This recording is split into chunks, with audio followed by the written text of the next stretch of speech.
L'appareil, presque intact, a été trouvé en mer du Nord, au large de la côte belge.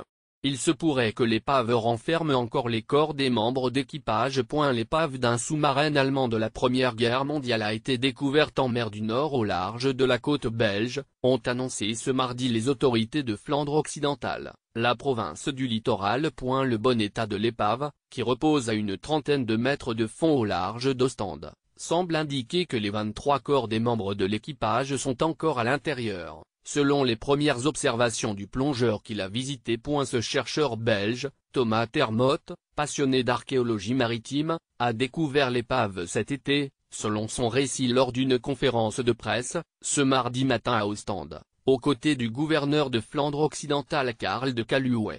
Le sous-marin est très intact, tout est encore fermé, c'est ce qu'il, Thomas Termotte, a vu lors de la première visite cet été, a assuré Jean-Mi, directeur de l'Institut flamand de la mer, Vlies, Vlain Institut voor de Zee, qui accueillait la conférence de presse. À bord, d'après des scientifiques, il y avait 22 membres d'équipage standard et un commandant, a déclaré de son côté Karl de Caluwe, cité par le quotidien flamand de Standard.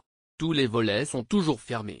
Cela indique que l'épave n'a pas été découverte avant et que, d'autre part, les 23 membres d'équipage sont encore dans l'épave, a-t-il ajouté. C'est la 11e fois qu'un sous-marin allemand datant de la guerre de 1914-1918 est découvert dans les eaux territoriales belges, a souligné Jean-Mi, précisant que les 6 types différents de sous-marins allemands de l'époque avaient été retrouvés. Pendant le conflit, la marine allemande a utilisé le port de Zeebrugge en flamand, comme base de stationnement pour ses U-boots. Pour bloquer la flotte allemande dans le port et la neutraliser, les Britanniques avaient décidé, en avril 1918, de saborder certains de leurs navires de guerre à l'entrée du chenal, ce qui est resté comme un épisode célèbre du conflit en Belgique.